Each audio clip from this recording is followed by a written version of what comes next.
So this is part 9 of my series on how to make a steam locomotive for Trains Railway Simulator, and this particular section is going to cover making some textures, in particular the textures for the saddle tank and the cab sides and so forth. And for this I'm going to follow the book by Patterson, which describes the colour of the locomotive, the main colour of the livery, as light green, and the speculation based upon the maker's photograph shows that the smoke box and funnel were black. Well, that's pretty standard, or some version of black or grey or something like that. And it says lining details are not known, and all that can be deduced from the maker's photograph is that a broad red band with radiused corners, perhaps 1.5 inch wide, and probably in red. So that's what I'm going to follow, and I'm following the photograph taken from Patterson's book as my guide. Okay, so for this I'm switching over to a vector drawing program. This is a very old one, Macromedia Freehand 10, and but it's one that I'm used to using, and I find it very handy to carry on with a form of program, with a program which I'm very familiar with. Having said that, I could make a complete hash of the whole thing, so I'm just navigating now to find Antrim narrow gauge, and we want the B&L side. There it is, open. So I'm just placing, that's the diagram that I'm using to draw, to create the model.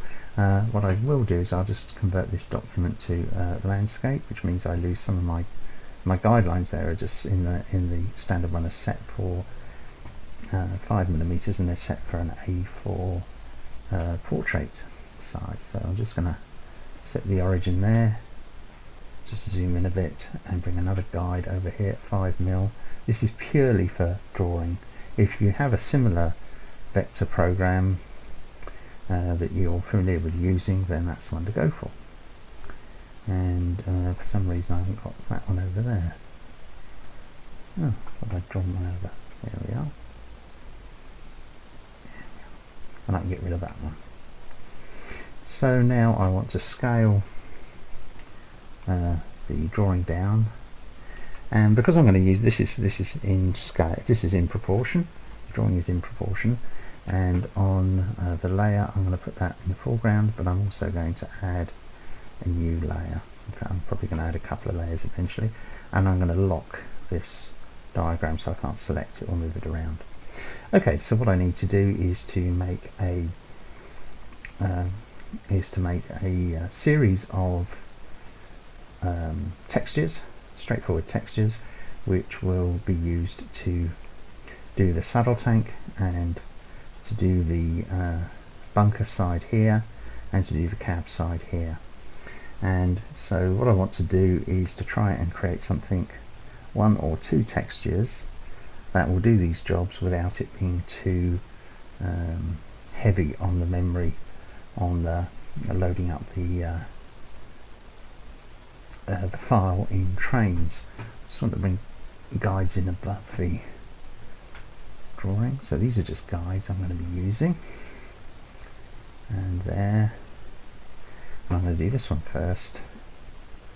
Bring it in there. So the first thing I want to do is to set my colour swatch, and I'm going to use ordinary Pantone coated colours, and it needs to be a sort of a lime green. So let's have a look. What's a lime green? What's it actually describe it as? Quaker green. I don't know what a Quaker green is. Similar to numbers 2 and 3. This is reading from the book. Light green. I think I'm just going to go for a sort of mid green. I'm tempted. That one looks quite nice, but I'm tempted to go with that one. It's a bit stronger. So I'll add that, and also I need a red. And what I tend to do is go for a process red, Pantone red. Okay, it's a bit like trying to decide what the correct red is of the County Donegal Railway rail cars. So first of all I'm going to draw the red, and then I'm going to put the green on.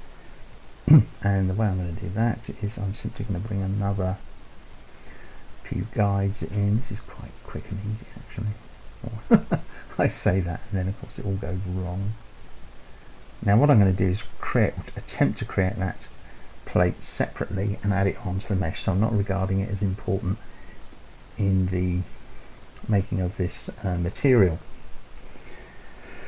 So the next thing to do is to draw a line. There's the line, and I'm going to just draw a line from there down to there, and I'm just going to see how what stroke here, 0.352. I'm going to go 0.5. Might need to go a bit big. I think I need to go considerably bigger than that. Let's go to 2 point. Still not wide enough. Try 4 point. Yes, 4 point is what we do, and I'll draw a 4 point rule over here as well. Just change it. 4 point and along here. And 4 point. Okay, and now I need to make a circle. And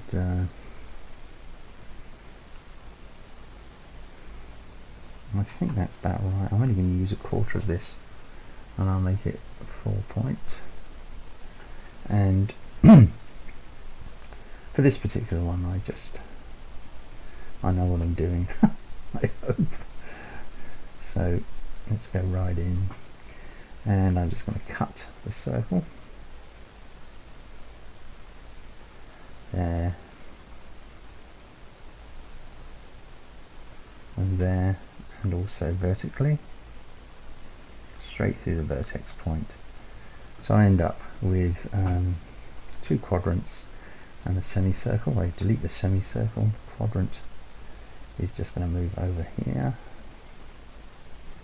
and I shall adjust this one back, snapping together on the guide. Again, it depends which drawing program you're used to, how you do this, but this works for me. Take this one right over to there, zoom in. I think we're positioned right, yep. Oops, that's that one. So just drag it there, and then we use what's the equivalent of the weld function, which is the join function. Anyway, else, let's make that one, and then I'll pick up this one and I'll join it. Okay.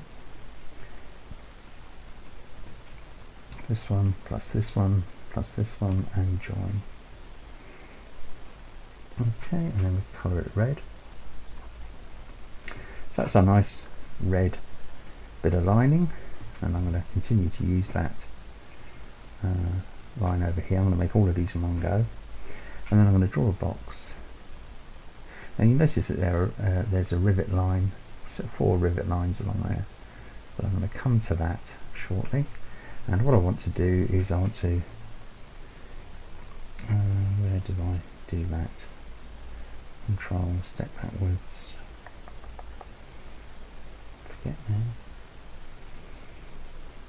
Is it order, group, groups in, combine, arrange, center back. So it's the back of the layer, and I'm going to give it that green, and the fill. That's the stroke, and the fill going to be basic, and it's going to be that green. Okay, so there we have it, a very brightly coloured material for our train, our locomotive. And now I'm going to move on to the next one. This is just the first stage. I'm going to go into a paint program after this and add some variations, and I shall hunt up somewhere I have suitable rivets, which I shall pick up and I shall dump into the material. When I say dump, I mean overlay. And I'll take that one down there. And I'll take another one down to there. And another one over to here.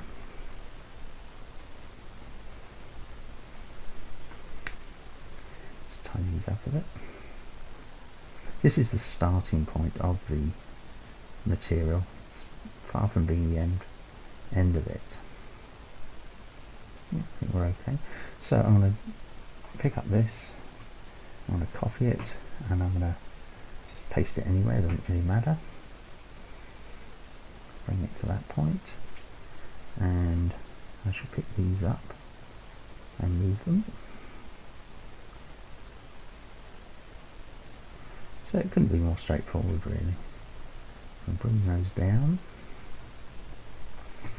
and I'm going to copy, edit, paste, and then I'm just going to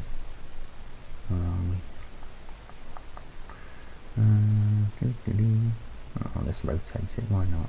180 degrees, I was going to flip it, but it doesn't really matter.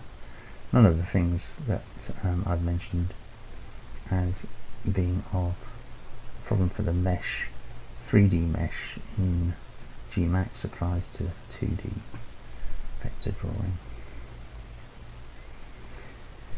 And I'm going to select the bottom one, and then I'm going to join them together. There we are.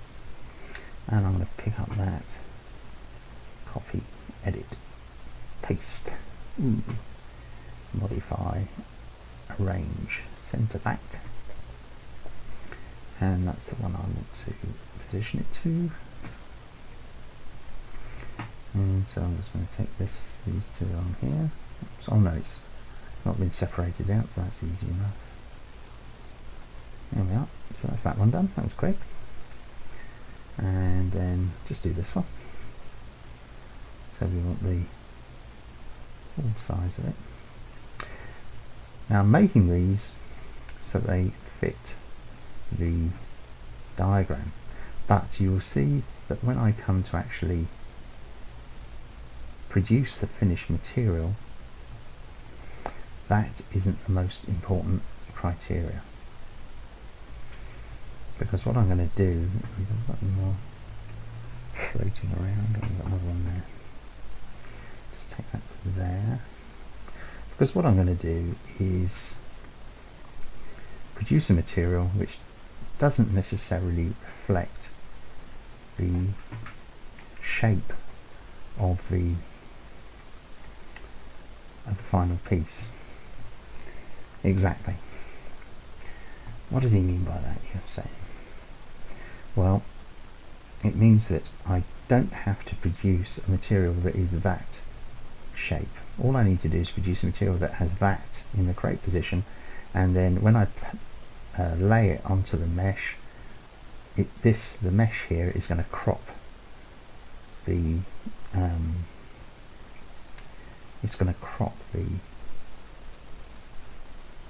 I'm just thinking here. Yeah, it's going to crop the material to the shape that's required. Now this one, I noticed that the corners are a tighter curve. So what I want to do is I've just grouped this together so it'll change in proportion, and I just want to reduce those a bit more. I think that's okay, but again I want to go back and make sure the stroke, just ungroup it, make sure the stroke is 4 points, which is what we had. That's probably still too big, so let me group it again, and I'm going to shrink it down a bit more, a little bit more, and then ungroup it. This is just this particular program. Whatever sort of program you're using, I'm assuming you'll know how to use it,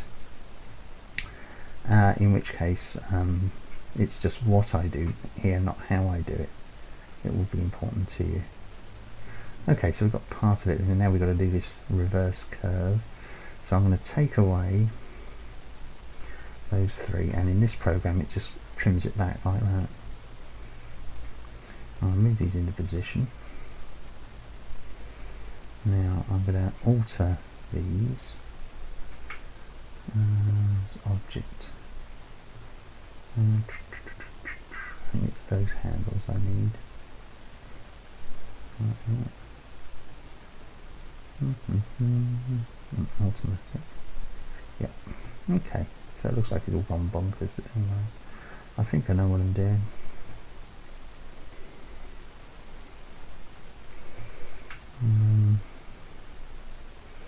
It's actually that I need to convert it to.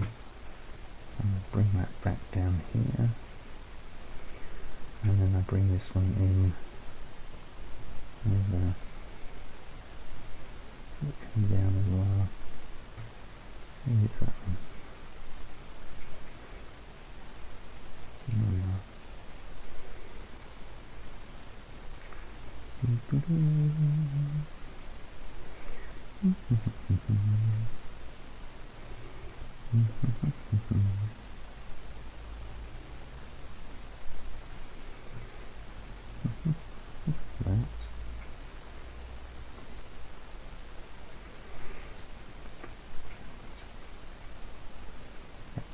And now you just gotta be a bit arty. Oops. You gotta get the handle right. There we are.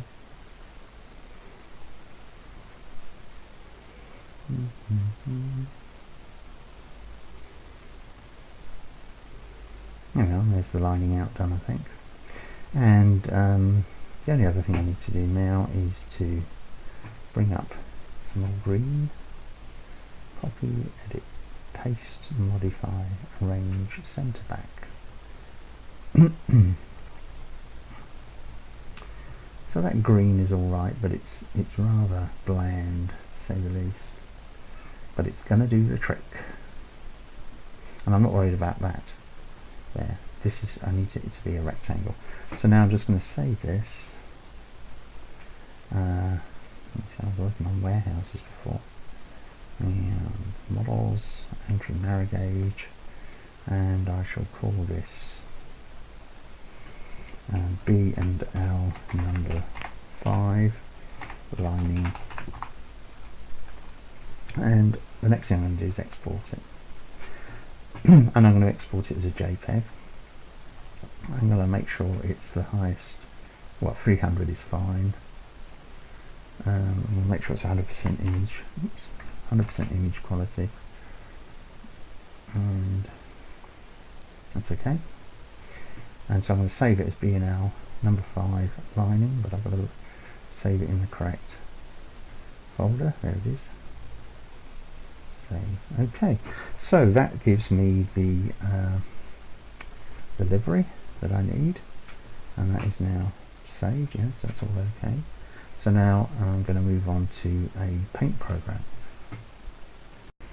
Okay, so here we are in the paint program I use, which is Paint Shop Pro, a very old one now. What I've got on the screen is I've rejigged the exported JPEG file slightly so that the all of the lining out is together, and you'll see that the image is 2308 pixels by 451, and tucked away over here I've got a TGA file which claims to be a grey panel with 4 rivets, but actually is a green panel with 1 rivet. Now, above all things, I am not a rivet counter, but I want to produce some lines of rivets to go onto this model. So all I'm doing here is making sure I've got that right to the top. Now the problem here is that the size of this texture is far too great for use in trains, and also it's rather long and narrow. So what I want to do is make it more rectangular, make it a deeper rectangle. It is rectangular already, make it a deeper rectangle. So the way I'm going to do that is by increasing the canvas size, which at the moment is 2308. I want to keep the same width at this moment, and the height is 855. I'm going to make that 2000, and so it's all going to go on the bottom there. So it's enormous now, it's far more than I need, but it's just so that I can do some trimming here, and I'm going to go into the middle there, and I'm going to pick this up and move it down here, and I'm now going to deselect that, and I'm going to reduce it. Now I'm leaving a bit of white, you'll see why in a moment, around, so I'm going to crop it to that. Where's the image crop to selection? There we are. It's still big, it's still 1287 by 909, and all materials that are exported into trains have to be TGA files, not JPEG files.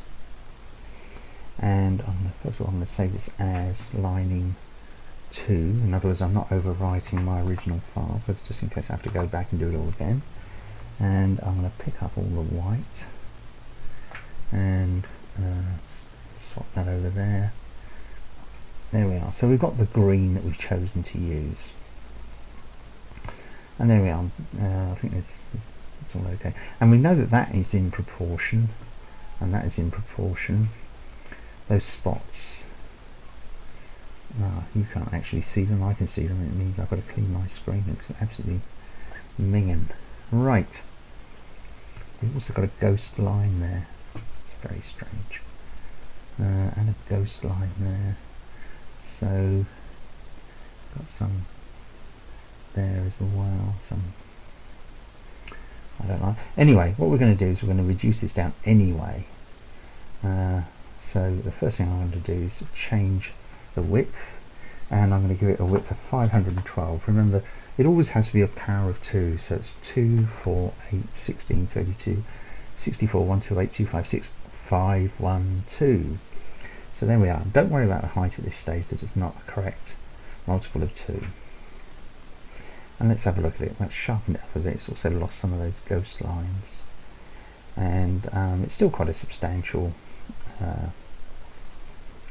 texture, but it's also very boring. It's just the two colours. Okay, we've got a bit of variation here that's thrown in by the paint program, but we're going to live with that.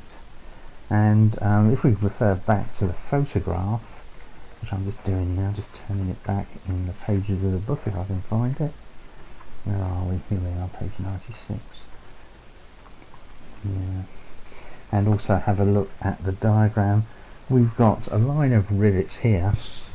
We've got a line of rivets that comes down here. We'll get the midway point here. Come down to that here. I'm not sure we'll leave enough for the next bit. Okay, so we've got a line of rivets down here, a line of rivets about there, another line over here, another line there. And these are the rivets that we're going to use. Well, this is the rivet I'm going to use. And so what I'm going to do is I'm going to copy that. You see I've got a little bit of green, the correct green around it. I know it looks pretty weird at the moment, but I'm just going to copy it, and when I paste it you'll see how small it is. Well, even that's too big. So it's not as small as it should be, or rather undo paste. So what I'm going to do is I'm going to, it's this whole thing here.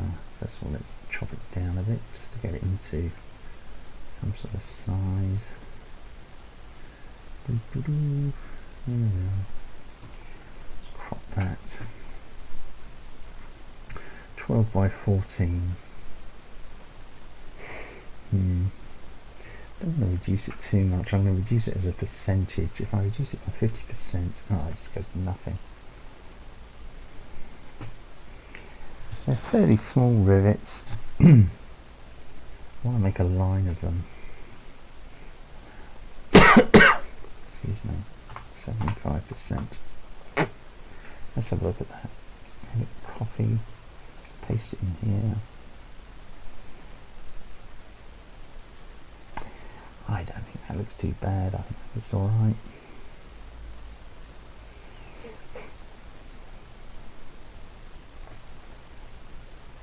close together.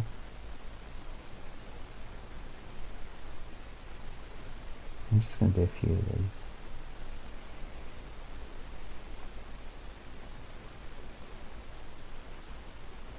There's one. Now,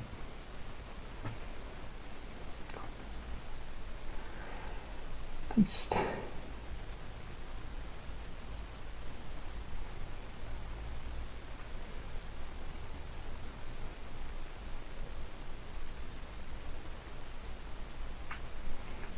Control E.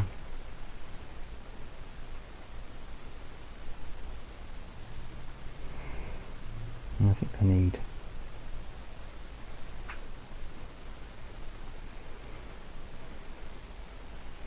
just do one more.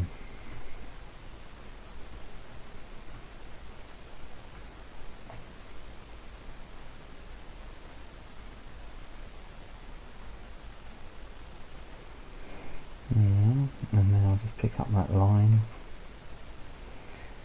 copy. Don't worry that they look a bit weird at the moment. The whole thing looks a bit weird. And then we want a line. New selection. Sticking it down here. And we want to lose the okay. So we want to lose 2. And the bottom bit of that one. Yeah, pick those up. And because I've got the background set for the green, it doesn't leave a hole. What's going on with that there? I'm not worried about this bit at the moment.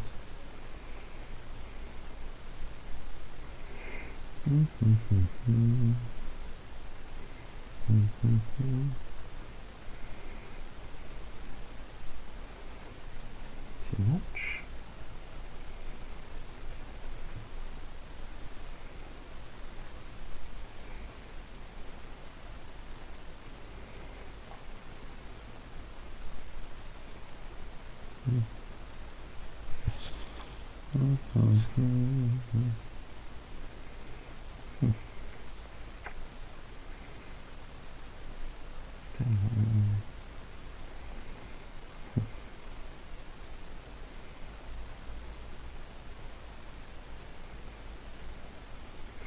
I wonder.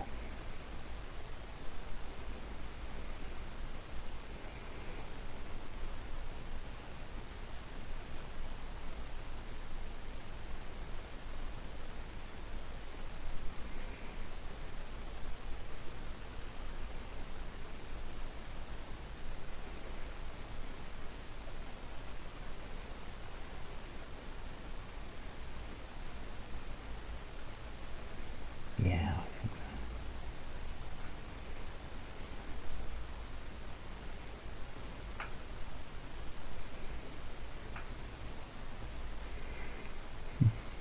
Let's come back and alter it if I feel so inclined.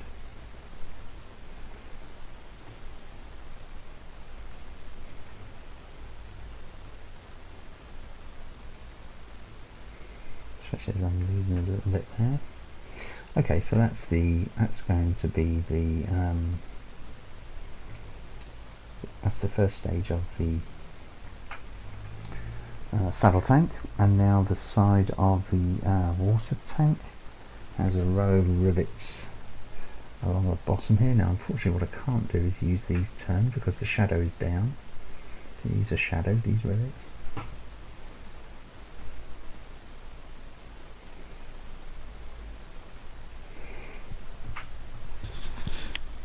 And these are right near the bottom. And it's doing quite a way.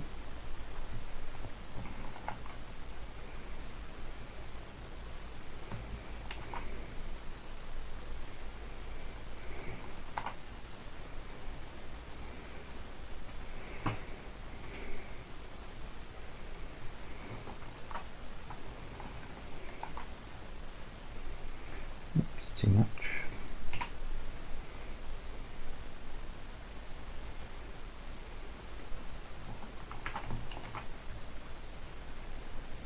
Oops.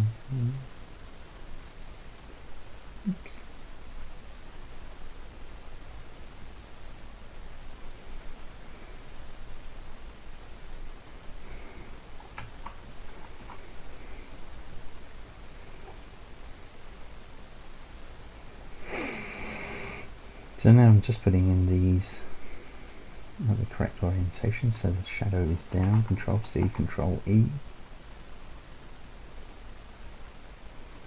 There we are, and now I don't want them bleeding onto this one here, so I'm just going to delete the last two.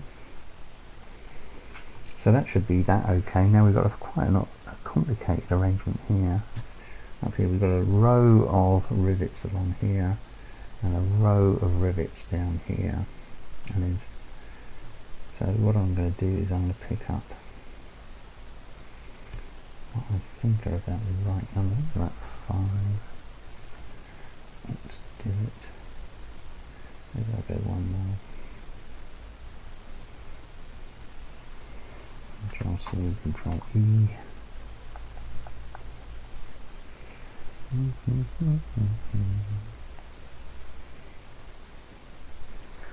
Okay, and then I want some that goes this way. It's not close enough.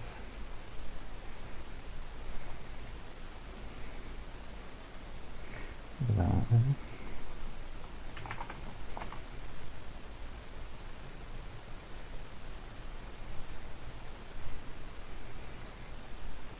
Okay, Control E. 1, 2, 3, 4, 5, 6, 0, 4. Control C, Control E.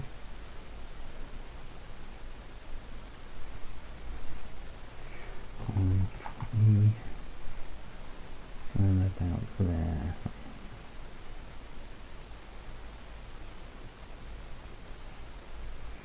I just want to move those along just a little bit to bring them under. Okay, and now I'll just take that. I'll take that much closer in.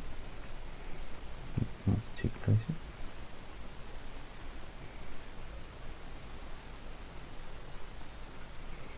Control C, Control E. And I'm not too worried about these bits of rivets that are shown there.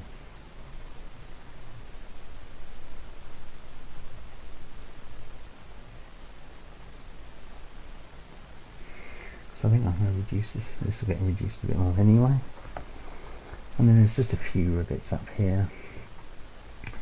So I'm just going to pick this one up. And then Control E.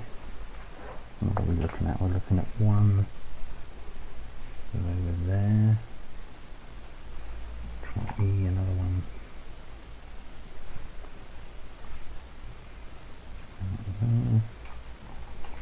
This is the only time I ever spend any time worrying about rivets.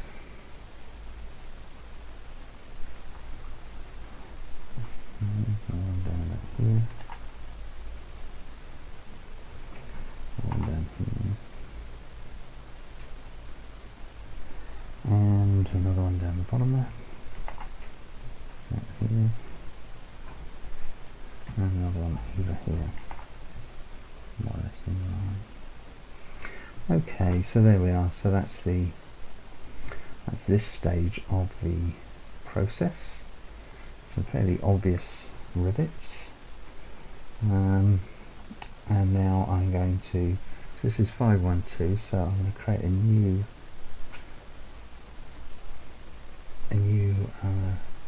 layer, and I'm going to separate image. I'm going to merge all that, and then I'm going to add noise wherever I can find it. Noise, there it is. Add 50% noise, okay, and then I'm going to blur that, and I'm going to darken that, and I'm going to convert it into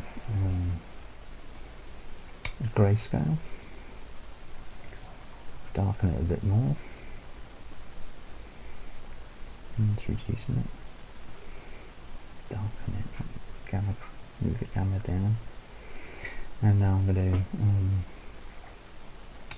do negative.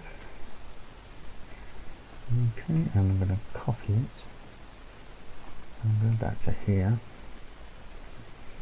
and I'm going to paste it as a new layer, and then I'm going to reduce the impact on that layer. Don't like it still too stippled. I'm going to delete that. I'm going to increase, close this, delete this, just make a new one, and I'm going to make it at 1024 by 1024, and do the same again. Merge it, add noise, okay, and I want to grayscale it and darken it,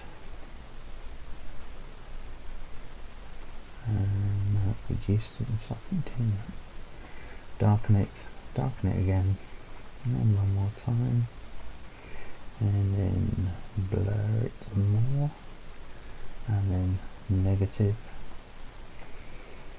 copy it, and I resize it. I want to resize it to 512.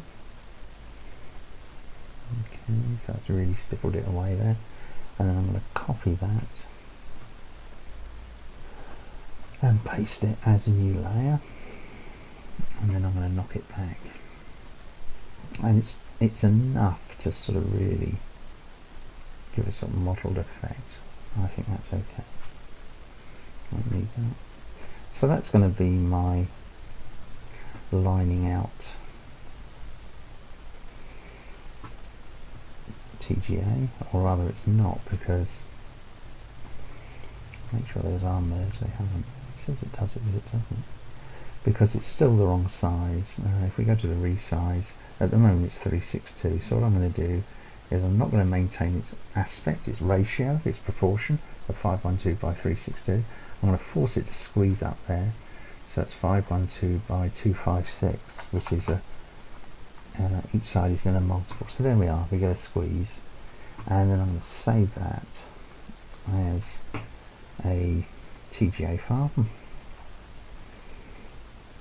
Here it is, True Vision Targa.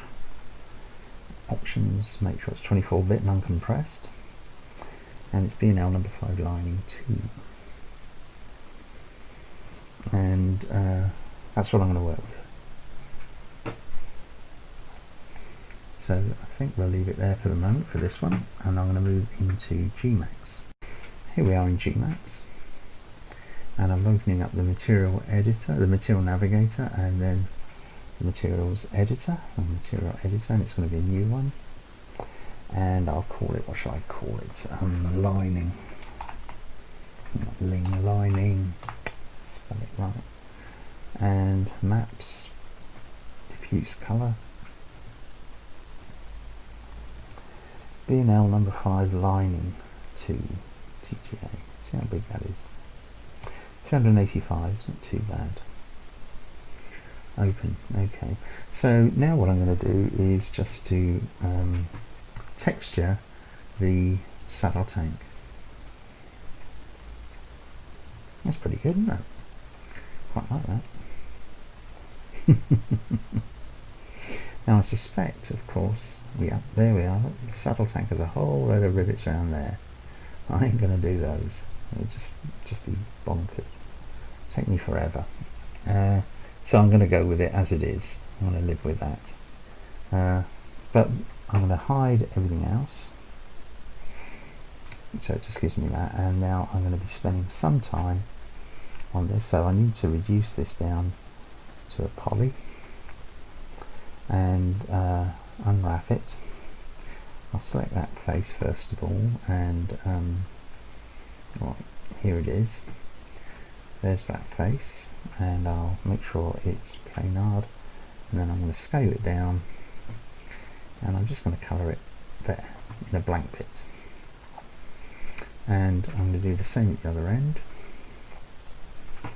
And frankly, if you want to do all the rivets, by all means, but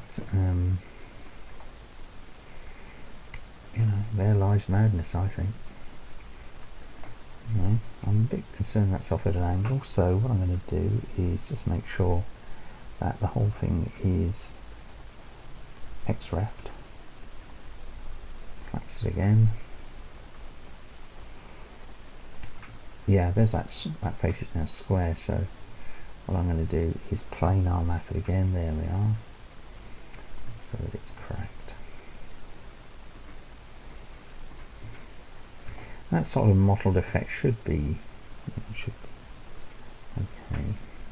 Right, now what we want to do is, of course, is to sort out the sides, and if you refer to the photograph or indeed to the diagram, you'll see that we've got to come in with plain green and then the lining. So first of all, what do we need to do?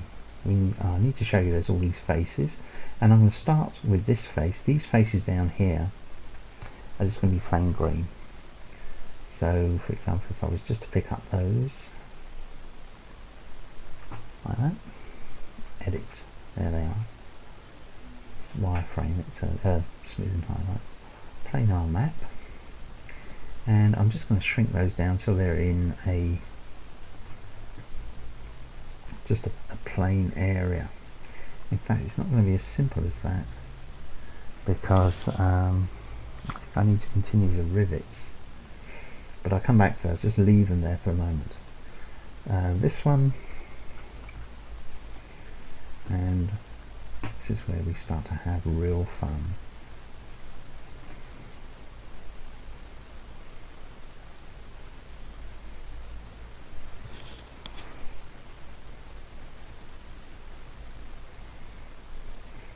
I tell you, this can drive you crazy.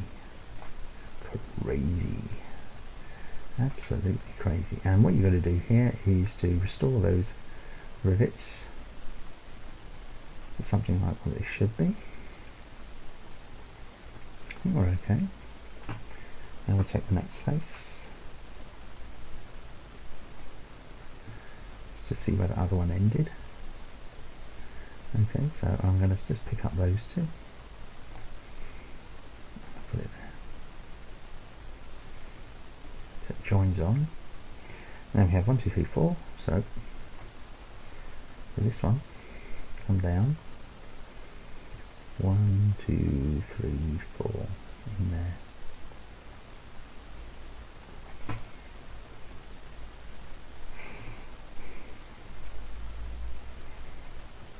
Let's pick up those. This one. And then this one. 1, 2, 3. Oops. 1, 2, 3, 4.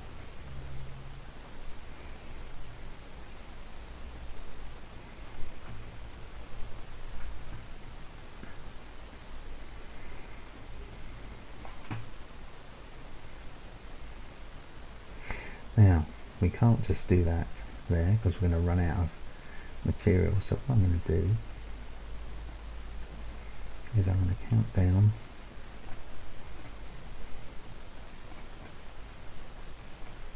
1, 2, 3, 4, put it there. So I'm actually repeating that same bit of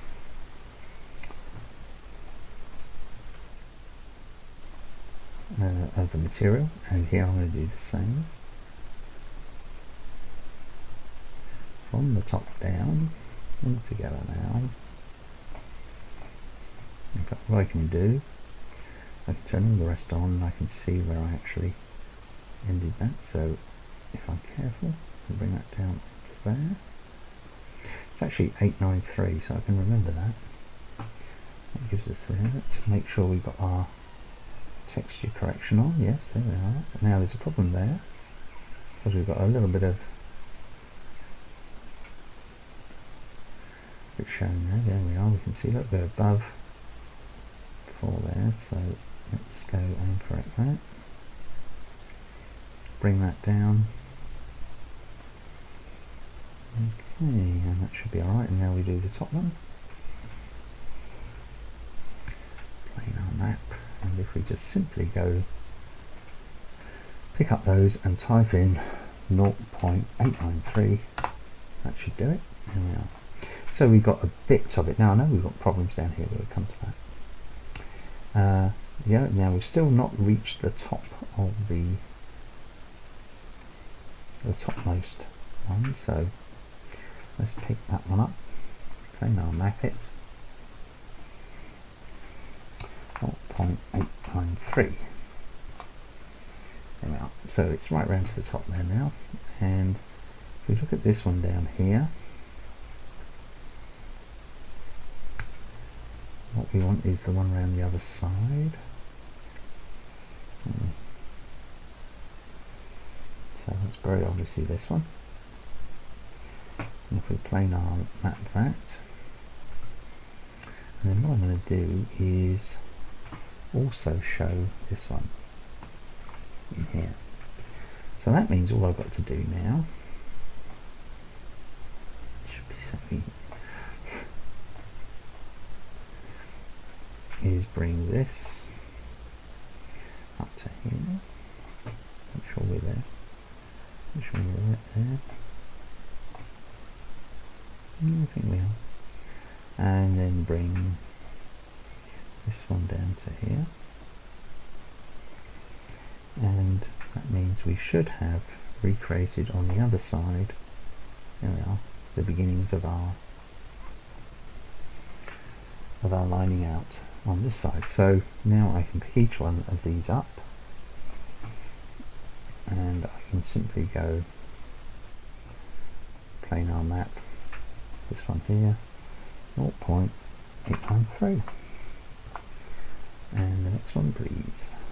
You have to do them from each side, first of all because you can't see them from the other side anyway, but also because they're actually turned round on this side.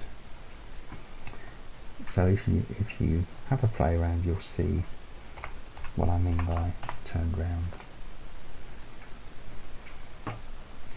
But this other side is actually a mirror image.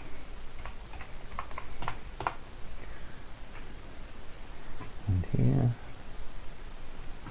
put my map, 0.13, and here, put my map, 0.893. No, 0.893, not 0.093. So let's have a look, see what we've got. Yep, there we are, look. So that's the saddle tank.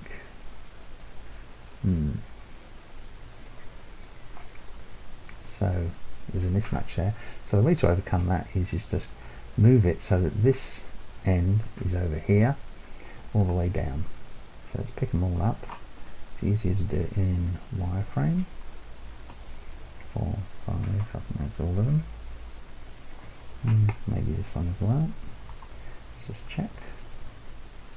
Yep, that one as well. And then have them all showing on the screen. And then use this, flip them. And they now line up.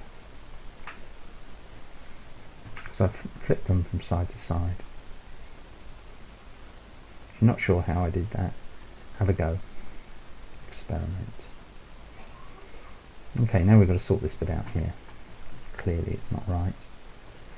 So I'm going to pick up, I think just one of those at the moment, and I need to see what's happening. I'm going to planar it, and I'm going to bring this bit here. In other words, what I'm going to do is just use those last couple of rivets down the bottom there to reproduce the rivets.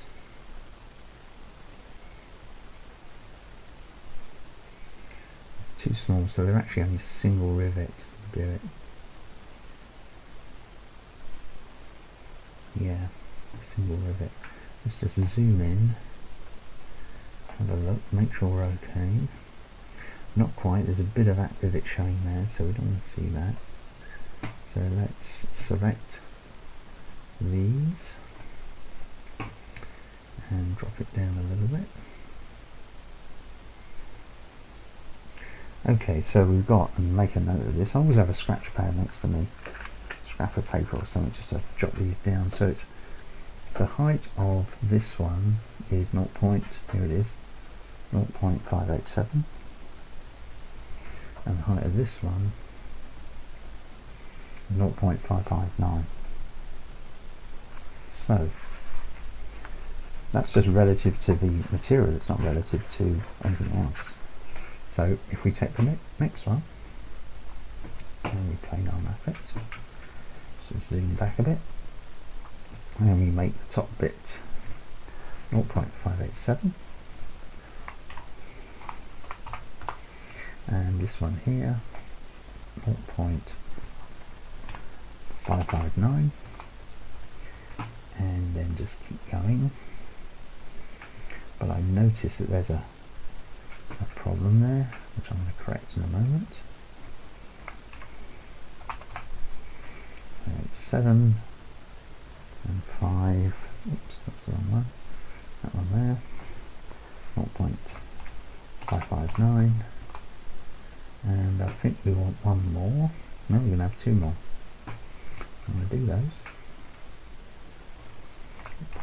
0.587, and this one 0.559. What happened there? 587.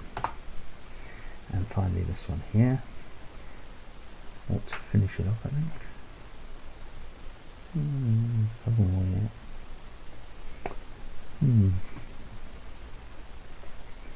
Well, I shall persist. Have to be patient when doing these things. Right.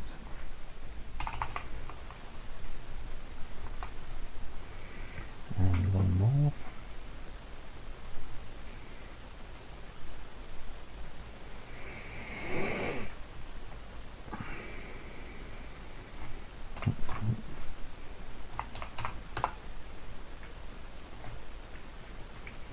It's probably a clever way of doing this, but I've never found it. Never found it to my satisfaction. There's always been a bit of a niggle. There's always been it's never quite, I know that I've cheated, or I know I've done something when I should have spent the time going through each piece of the material, making sure I'm picking up exactly the right amounts. I'm never quite satisfied with it.